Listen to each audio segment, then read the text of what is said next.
Yeah, I think in a 10, 20-year horizon, your tech will reach to levels which you can't even think of right now. This is a common thing, right? People often underestimate what is possible in 10 years, but they overestimate what is possible in 1 year. So,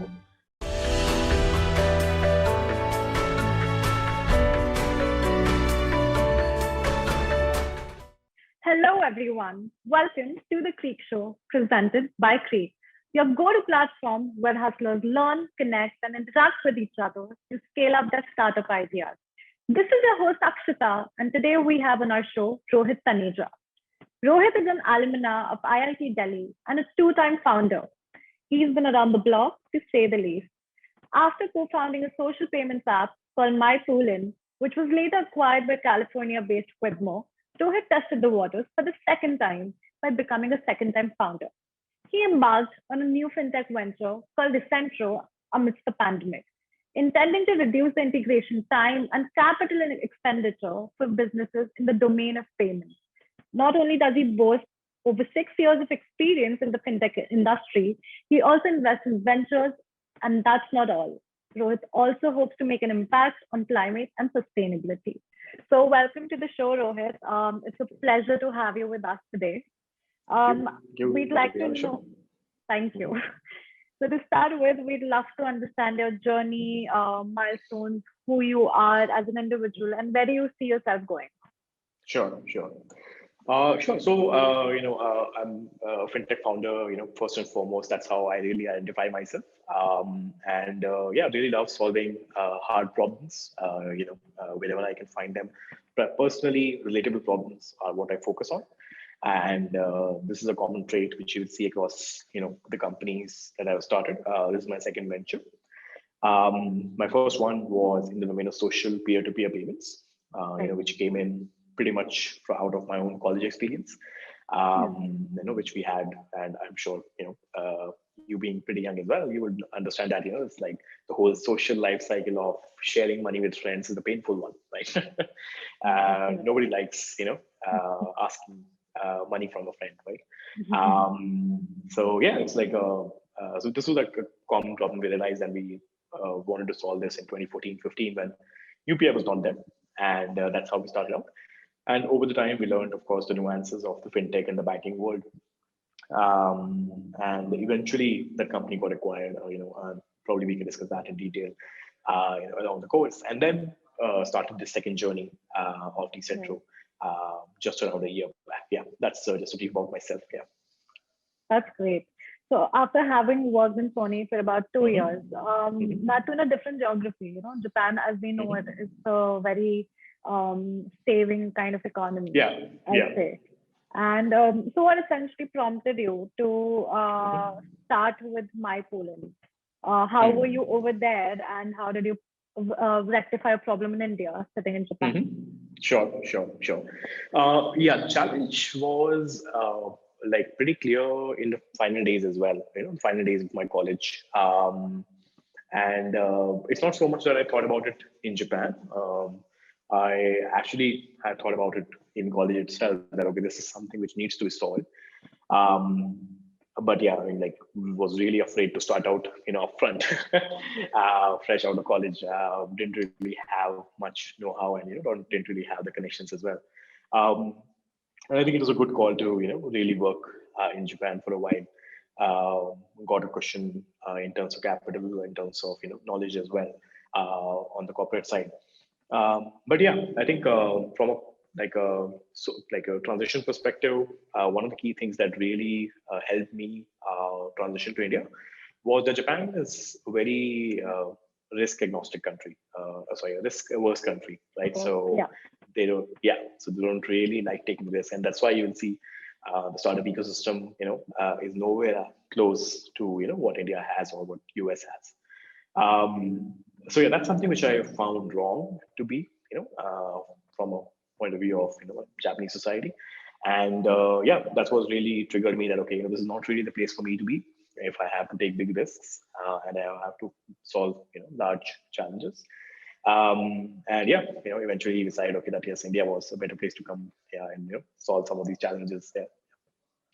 Rohit, I really like how you mentioned that how you were confused, not necessarily confused, but you were a Mm-hmm. little aversive to risk, in your final Mm-hmm. year and you lacked the Mm-hmm. connections. And that's pretty much, Mm-hmm. I think the plight of most of the entrepreneurs, Yeah. the confused entrepreneur, you'd say, or Mhm. onepreneur, as you Right, mentioned. right, right. And I just like to point out that here at Creek, that's the concept. Mm-hmm. That, Right, right. that's what we are trying to do to help out the confused Mm-hmm. entrepreneur per se.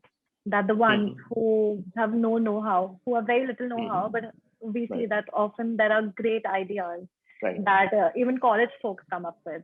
Mm-hmm. And but that lack of know-how Yeah. combined with lack of connections, and Mm-hmm. how while you're starting out your career trajectory, everyone has this concept of making it big. So Right. you do not embark on a startup of Yeah. yourself so soon. So what would you say to that confused entrepreneur? I mean, if they Mm-hmm. don't have resources, what should they do? How should Sure. they go about it Sure. if they have a nice idea? Sure. Sure. Yeah. Great point, actually. I think you're right. And this is a common thing that I see, across most of the students that are, figuring out their lives, right? They're figuring out what to do after they graduate. So, first and foremost, few things I would say upfront. Like one is don't go for an MBA, right? Like don't really think about that line. I mean, the worst thing that you can do immediately after graduation, like you just finish your engineering or arts, commerce, whatever, and you want to go for an MBA, that's a waste of time and money. You know, like really get some experience and then think about MBA if you want to. I would advise never doing it, but yeah, that's a different debate altogether. Second, what I would suggest is don't look for a problem, right?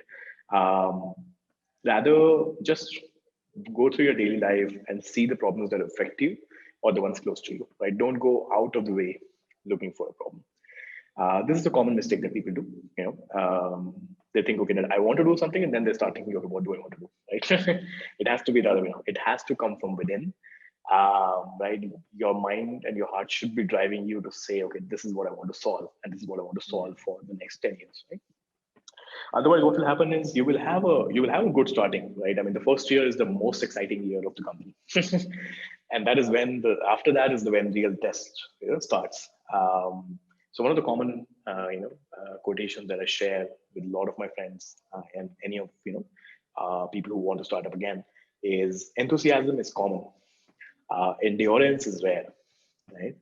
A lot of people don't have the tenacity to endure what it takes to build a company. So yeah, so that's these are two things which I would really emphasize on. One is don't blindly go for say an MBA or a B school, Yeah. and second is don't look for solutions like problems blindly. Really focus on what you are facing personally as a pain point. And I'm sure everybody has that chuck of pain points that you face, right, or somebody else around you faces. Yeah. Right. And having said that, I mean, what approach did you take to Mypoolin? When Sure. you say that there were pain points, how did this hmm idea occur to you? Was hmm it during the full-time job or was it Sure. after? And, once you had it, how did you test out that idea? hmm Sure. Yeah. So interestingly, we didn't really nail the idea on the first go, right? We actually, I would say, meandered, and like figured our way out into that final application that you see as Mypoolin. Initially, it was something else. So when we started out, we actually were building a B2B2C company, right? Where we were enabling people to collect money in groups for, say, a particular use case like gifting, travel, etc. It's kind of like a group gifting, group travel kind of a concept. And that's when we started realizing, okay, that even though group money sharing is good, but it's a rare activity. It's not that common. A more common thing is using the application for a one-to-one transfer, right? And of course, at that time, there were only two solutions. So as college kids, we either were using cash or we were using Paytm. You know, so I started looking at okay, what other solutions are there in the market, and realized that nobody else was doing a good job of a bank-to-bank transfer, which was the best way to go. Right?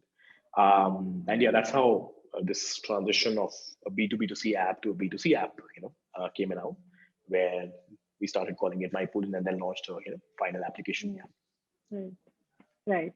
And how was the testing period of Mypoolin? How did you go about testing out? Sure. So you mean the user testing, right? How did we do user testing, The or user testing. the user testing? Right? Yeah. Sure. Yeah, interesting question actually. So I think one of the things which we did well was really tap into the college audience as much as possible. So we realized that college students were going to be one of the key audience for us, apart from the young earning professionals. So yeah, so we actually followed like a college by college playbook, very similar to what Facebook did, in the US. So my co-founder, was from Delhi University. So we started, focusing on some of the DU colleges, right, South and the North campus. Yeah, and really like went in person in the colleges during their festivals, during their events, showcases, and showed the application to users, took their feedback in real time, and yeah, kept on iterating over time. And so I think this was one of the most, I would say, high impact, methods we used for testing. Then we also ran, of course, blind tests where we just shot across a link to a few of our distant friends and took their feedback as well. Yeah. So I think what I can take away from this is that you started out with a niche, with the college niche, and then you expanded it. So that college niche for the social payments platform was the most apt, and that gave more of a sense and defined the idea even more. Right. Absolutely. Yeah, absolutely. And so when you started out, how did you identify the key people that you wanted to work with or who would be just right for the startup? Yeah. Yeah, I think, again, I think the thing that really helps out is if you tackle a pain point, which is like a wide pain point, right? In the sense that it really affects a large audience, including yourself, right? And the reason it helps you is because you're able to speak that much more passionately about that problem, right? Which is in turn helpful to attract the right people in the company. So it's a vicious cycle, right? So you really have to make sure that you believe in what you're solving. So the ideas can come in second, but the problem that you're solving is the most important one, right? And then you start identifying the other people who actually relate to that idea or the problem that you're solving. That was really, I would say, the high level mentality that we used, of attracting the right talent. And of course, a bunch of tools like AngelList, a couple of others, in the market really helped us tap into some of the key employees and early hires that we had at Mypoolin. And yeah, I think the college angle also was a very important one because since we were in that niche, we were actually able to tap into a lot of these young campus ambassadors, who became part of the workforce more in a temporary sort of way. But they actually helped us be, feet on the ground when we were not able to visit the college directly. Yeah. Right. And so just now you explained how you recognize that pain point, how the entire team resonated with the pain point and the problem that there was. So following that thought process, how do you pick up startups which you invest in? What are the pivotal elements for any startup for you to give away your money to? Yeah, I think the first and foremost is really the perseverance of the entrepreneur, right? Is he the one who will sail through tough times, right? Is he the one who values the company more than anything else?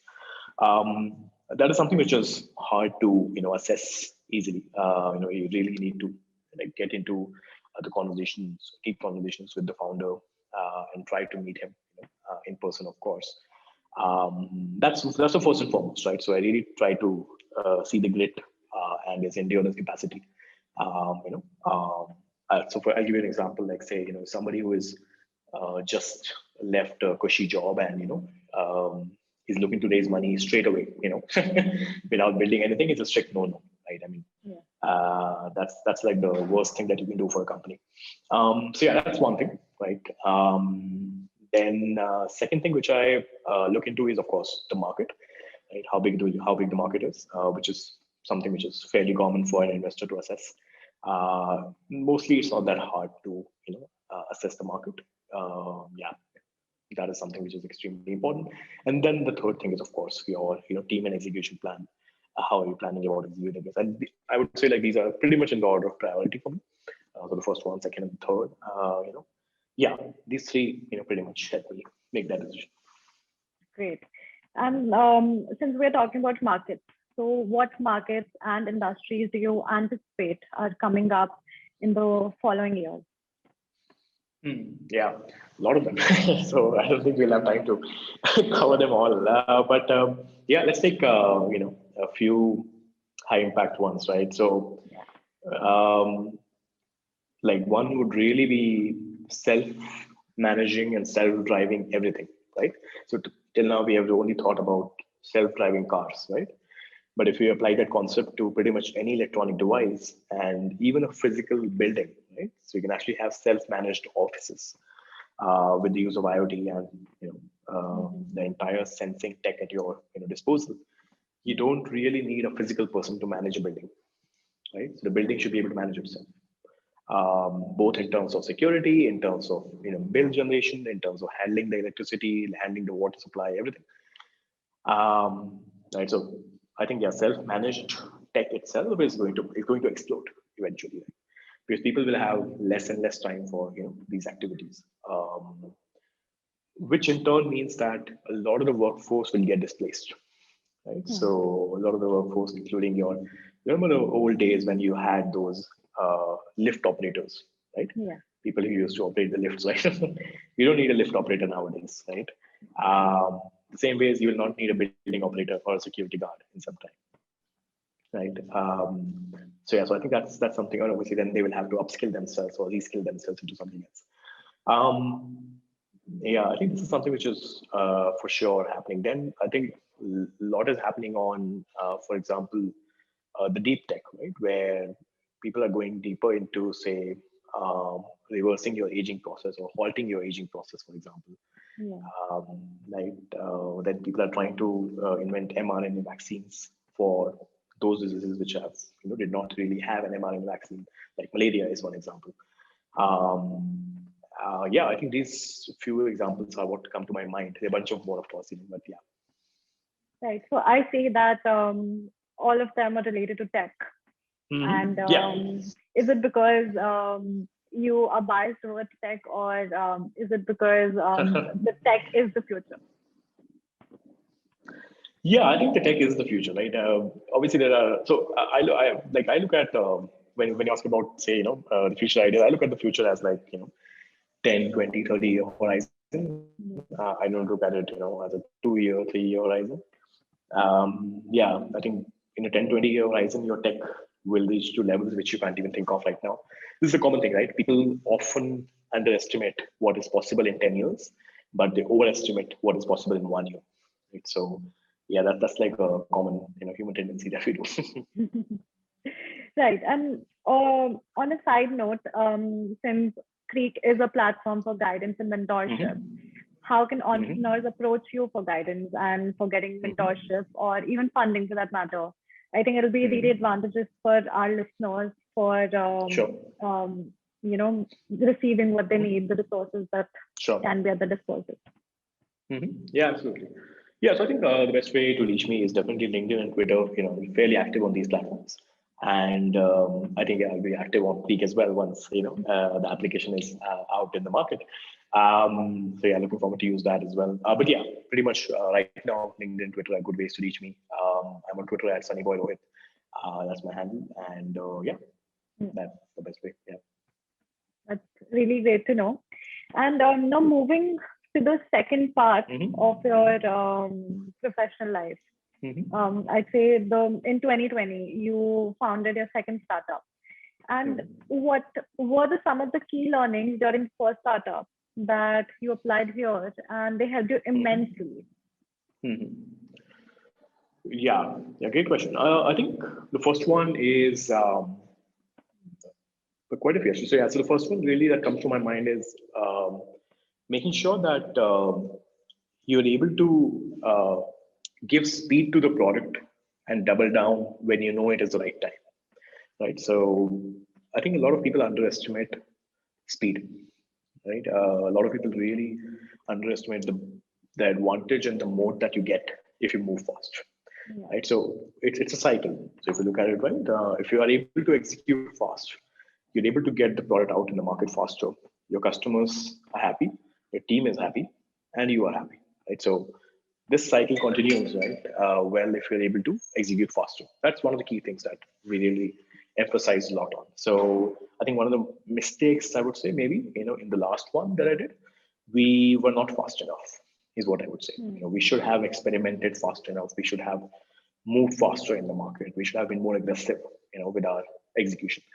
That's something which we are now, like, I'm really, caring about, right? So yeah, that's one. And then second, I think, is more on my own personal approach. In the first one, I used to be more hands-on in the sense that I literally used to code myself, you know. But yeah, now I realize that I'm not a good coder. I'm more of a good product guy. So it's better to, like, let the tech team handle the, the really micro stuff from a tech perspective, while I would really focus on the bigger picture and the product management. Yeah. And I think that's what entrepreneurs should do. It's not about, instead of getting into the technicality. Yeah. Entrepreneurs are self-aware that, okay, this is not my area. I can better lead or direct, or just leverage all the resources. That's one of the very important things I feel, is to come to that realization, right, and to take a step back in at least that department. Yeah, absolutely. At the same time, it's also like, if you are a product person or a tech person yourself, initially it is hard. It's really hard to let go, because like that, you enjoy that part, right? But yeah, you're right. Absolutely. Eventually, if you have to, run a company, you have to step back. You have to step back, right? And so, do you observe more efficiency now? And I'm sure there are hurdles even now, but with nuances of their own. And what would you say? How do you deal with them?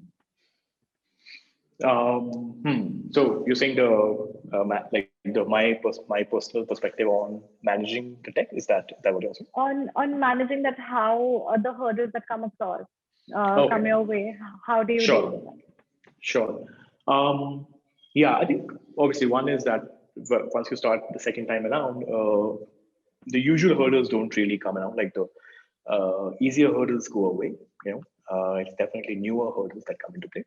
Maybe something to do with the market, something to do with a few customer categories, and so on and so forth. I think the best way then again there is really to understand that, okay, what would be the right way to, or maybe a better question that I put to myself is,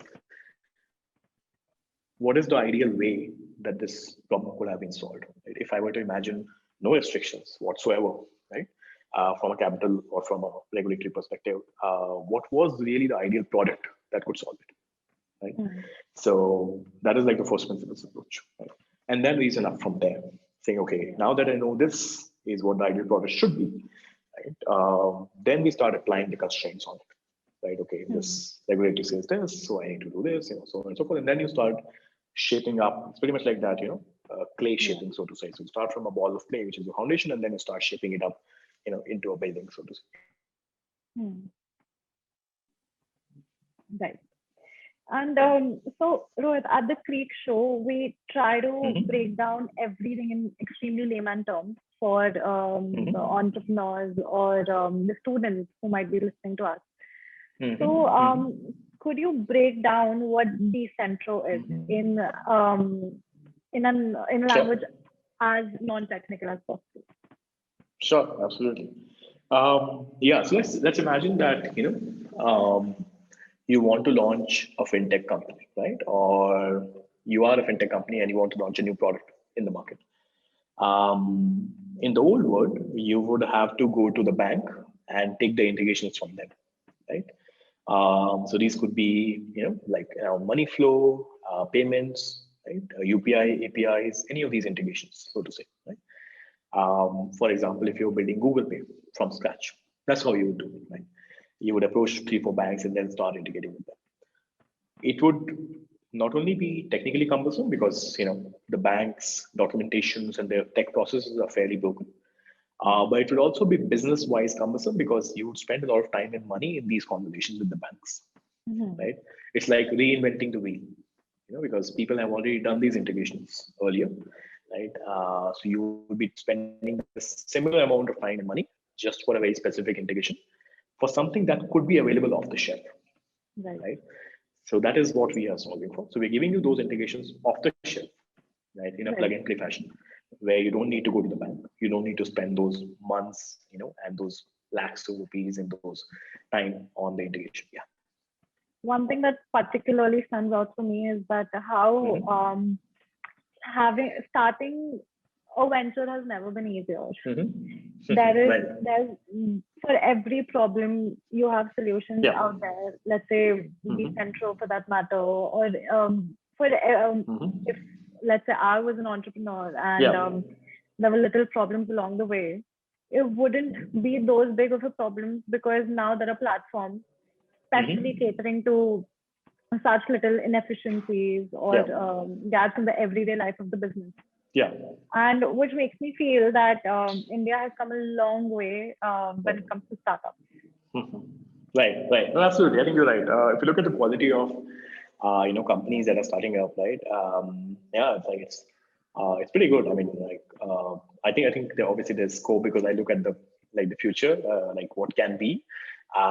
So there's like still a lot of companies which can be started to solve those untapped problems. But yes, the ones that are running right now, they're doing a great job at it, and there's no dearth of startup ideas. Yeah.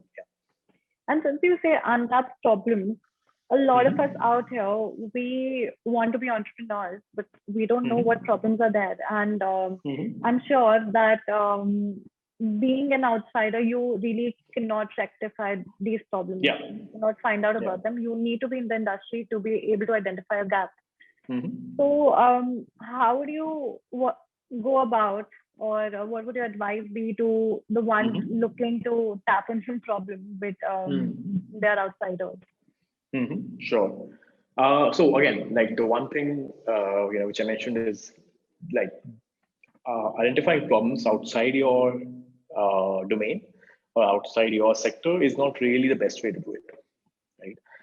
What will happen is you will have a good start, but then you'll plateau because you will not really feel that pain point, right? It's like an external motivation. The motivation has to be intrinsic. So so the best way would be like, for example, if I were to give you say 10 ideas right now, the best one would be to pick which really affects you personally or somebody around you, right? So for example, the self-managed building, was on one example. A bunch of them, of course. Like let's take an example of collateral-based financing, right? Almost everybody in India has some sort of a collateral, right? You have a house or a car or a gold, whatever, right? Now, giving you a loan against that is an easier form of financing as compared to giving you a loan just against your previous spending or bank statements, right? But people have not really tapped that well into that. It's like still a very underserved domain, right? There are hardly a few platforms in the market which really solve for it. So that's a great problem, right? And so if anyone in your family has faced a challenge in terms of obtaining a loan, you can talk to them. You can identify that pain point resonates with you. Right? That's a good way to probably get started. So that would be the approach that I would really suggest. And so you definitely believe there are a lot of untapped opportunities in the market right now. Oh, yeah, for sure. And so since you say that, like, how do you visualize the startup ecosystem in India? How do you think of it going forward? And would it be your belief that almost every idea and market gap is being catered to thanks to the recent startup wave?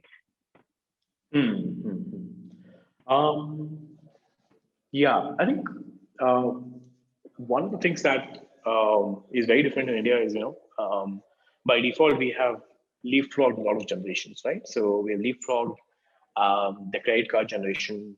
We have leapfrogged the desktop generation as well, right? To a lot of, in fact, more like desktop plus laptop generation, I'm sure a lot of people in India have never used a laptop and may never use a laptop ever. they will always be on the mobile. Right? So that in itself opens up a whole new opportunity, which nobody had even thought of.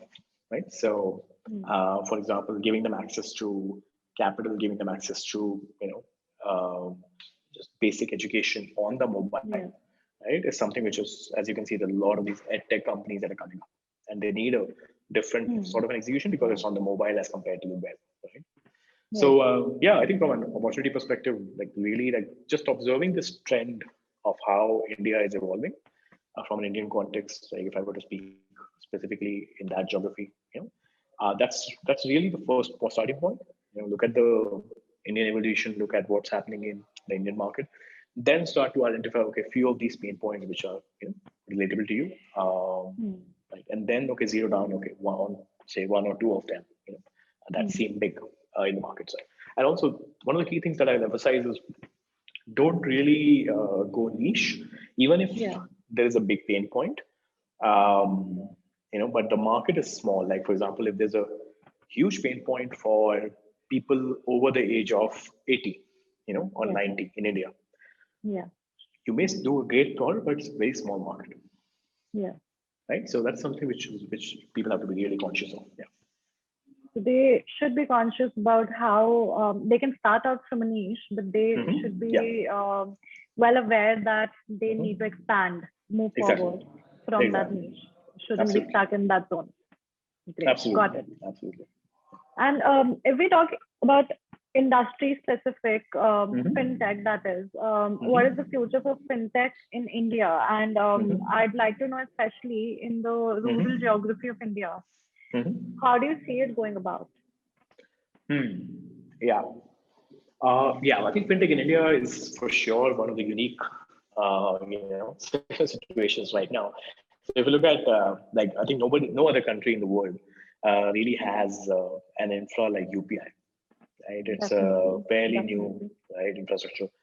So that's one of the key things that really comes to mind, when you look at how do we enable the tier 3, tier 4, or the villages, of India with fintech.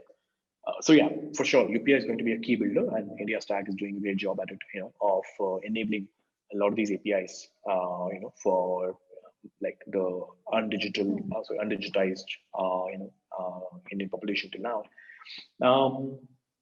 I think from a future perspective, for example, one theme that is emerging is there a way to get easy, low cost capital in the most efficient and risk proof way to the rural audience, right? And just that statement in itself is like a big problem statement to solve. So I think that would be like a good starting point to think about.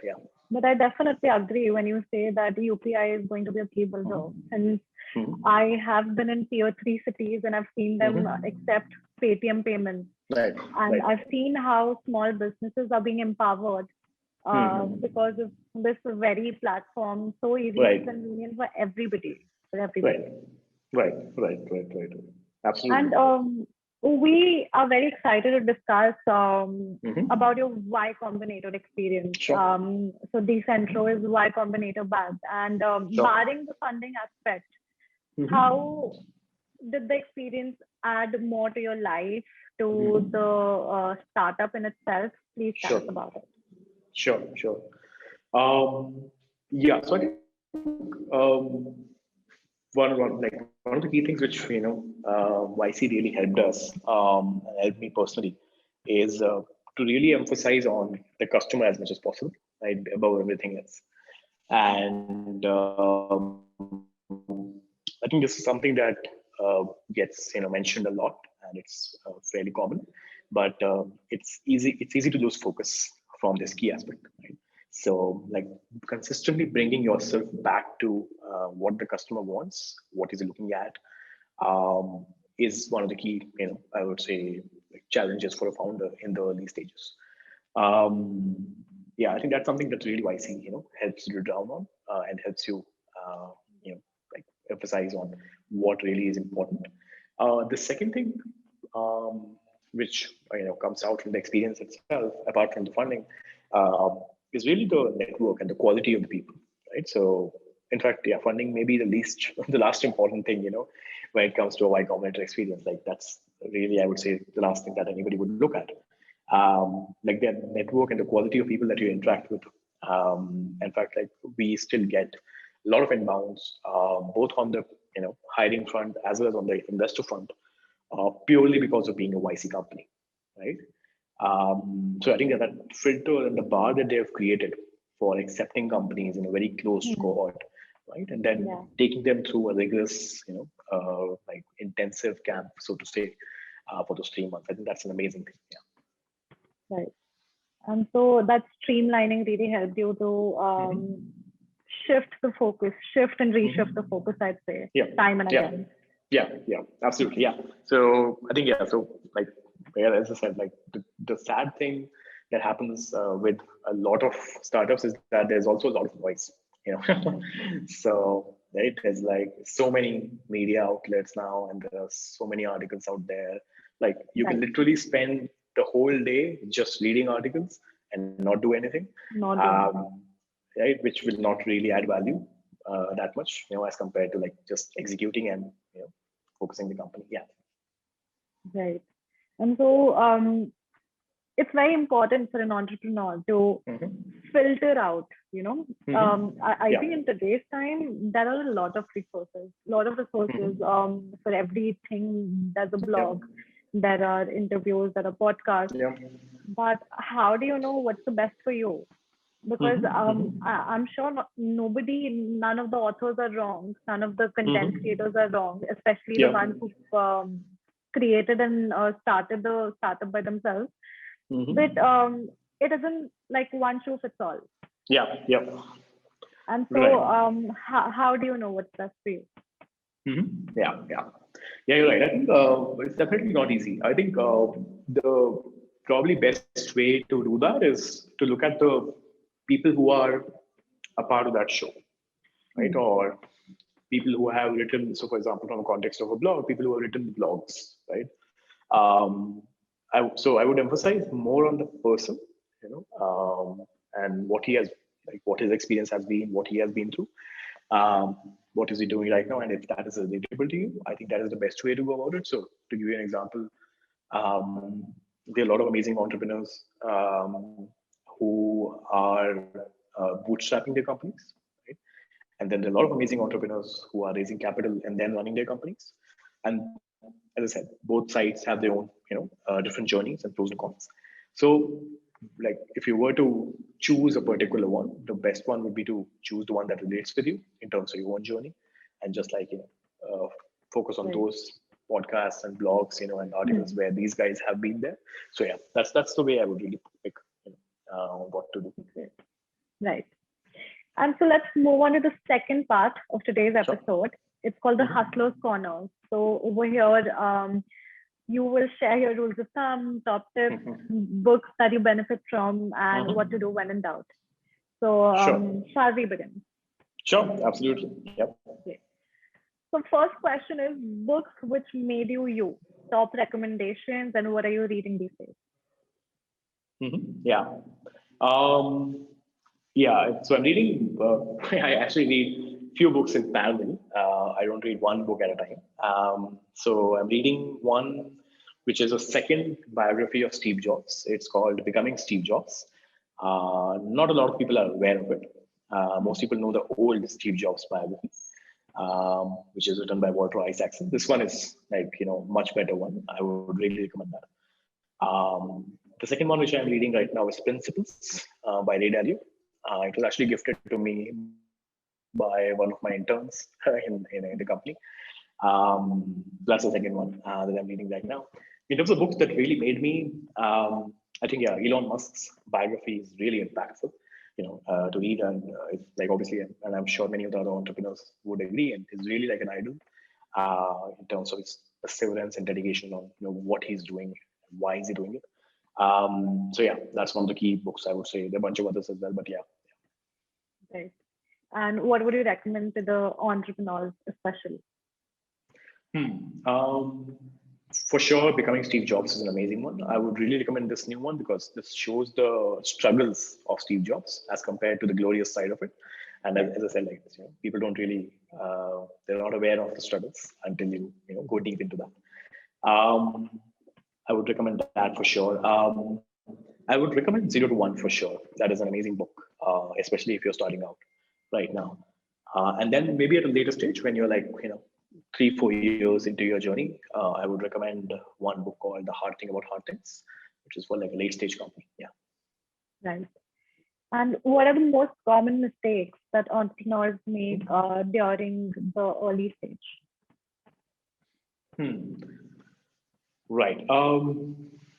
Yeah, I think a few ones like really stand out. One is taking your friends, into the company. That is not the ideal way of just like taking your college friends as it is, without discussing anything and without really thinking about it. Then the second one would be like essentially aiming to raise capital or raising like stupid money without even building something. That is the second one. Yeah, then third one will also be like relying more on external validation, like press releases and those kind of things, as compared to like your own customers.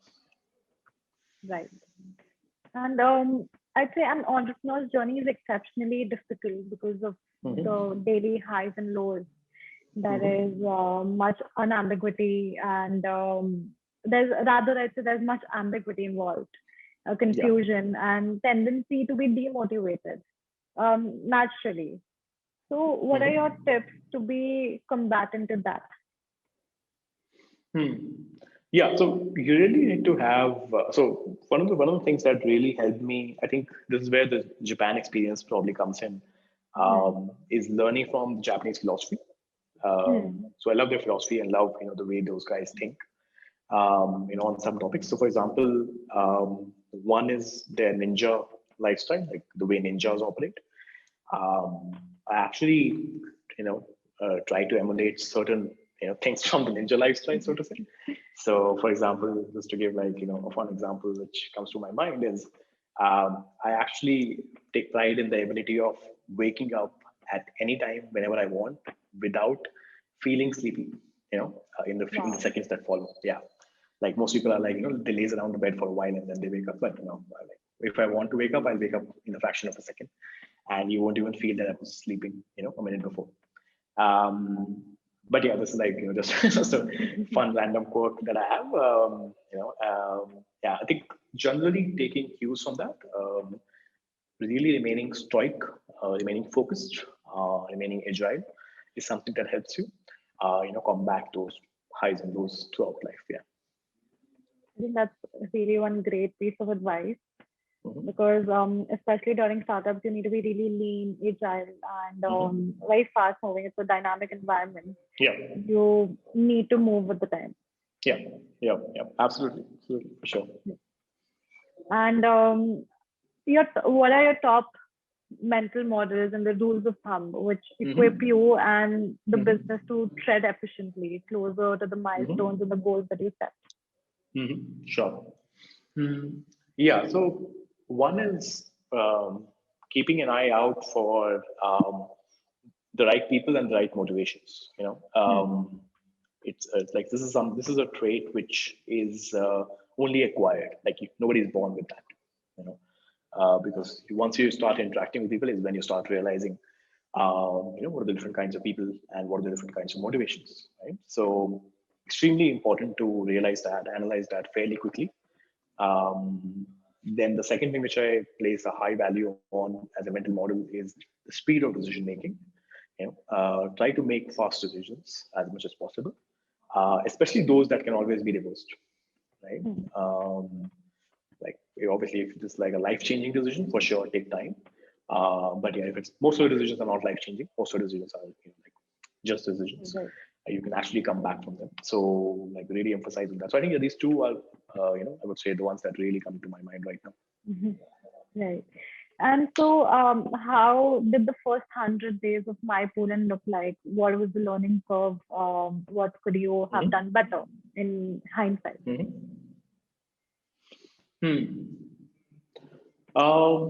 Yeah, it's always easier to, share it in the hindsight. But I'm pretty sure, at that time, that thing, what you're doing did seem right. Um, yeah, as I said, like this was like the first company. So if nobody knows what to do in the first company, right? Everybody learns along when they're starting the first time. And it's totally normal, right? There's nothing wrong in that, for any entrepreneurs who are listening, the show. So yes, I think maybe if I talk about the first 100 days, like we were really spending time on developing the product. Product development was the key aspect that we, spent our most time on the first year. And of course, I used to code myself. We had three total, people in the company when we started out. Yeah, so two of us used to develop. One was on the business development front, who was my co-founder. And yeah, I think one of the things which we could have done differently was not go after the small market. As I said, like one of the mistakes that people do is they build a good product, but the market is small, right? So that was the first mistake that we did. But I think within a year we course corrected and we went on to the peer-to-peer side, which was a huge market, is a huge market still. And yeah, I think that is something I would have done differently. Yeah. Right. And now, how do you juxtapose that with the first 100 days of Decentro? Yeah, I think one key thing, obviously, we didn't make the mistake the market this time. The market is big. We took care of that straight away. Second thing which I took care of was, not going into development myself as much as possible. So I stayed on the product design strategy front. I still do. Yeah, I think, and I think we've done much better job, of planning and execution at this point. Yeah. Right. And so coming to the last question for today, if you could go back in time and count to the younger self, I'd say, let's say when you were in your senior year at IIT Delhi, what would you say? What wisdom do you have now that you will share with that version of you? Yeah. Yeah, I think, the most important thing that I would say is, like, take risks without the fear of failing. It's not an easy thing to do. But yeah, I think that this time of these first 10, 20 years of your professional life are the ones where you can take the maximum risk, as much as possible. So yeah, I would really recommend that. Like, don't be afraid. Like people forget the failures. Nobody remembers them, right? And it doesn't even matter actually whether they remember them, or not. So what really matters is what you will remember when you do it. But when you say that do not be afraid, that also means that you should be well informed about the idea that you want to implement, because I'm sure a lot of startups are out there with without a market, you say, or without a longer vision in mind. Right. So I think both those things go hand in hand, right? That is true, of course. I mean, as I said, like, you have to make sure, like, it's like if you're running a sprint, right? It's okay to run faster, but if you're running faster in the wrong direction, that doesn't really help, right? Yeah. So for sure, you have to make sure the direction is right first before you even start running. Yeah. Right. Got it. So coming to the end, thank you so much, Rohit, for joining us today for the first episode of the Creek Show. It was a wonderful conversation that we had, and certainly of great value to all the listeners. And we are really excited to see how your second startup goes forward, and all the more excited for our listeners to reach you for guidance and mentorship. Oh, great to have, and great to be on the show. Yeah, thanks, Arshita, for having me. Looking forward. Stay tuned for more such inspiring stories. Meanwhile, hit our website, creek.co.in, and learn about launching and scaling your startups. You can also download the Creek app, available on Play Store and App Store, to use our Creek community to interact and connect with hustlers. This is your host, Akshita, signing off.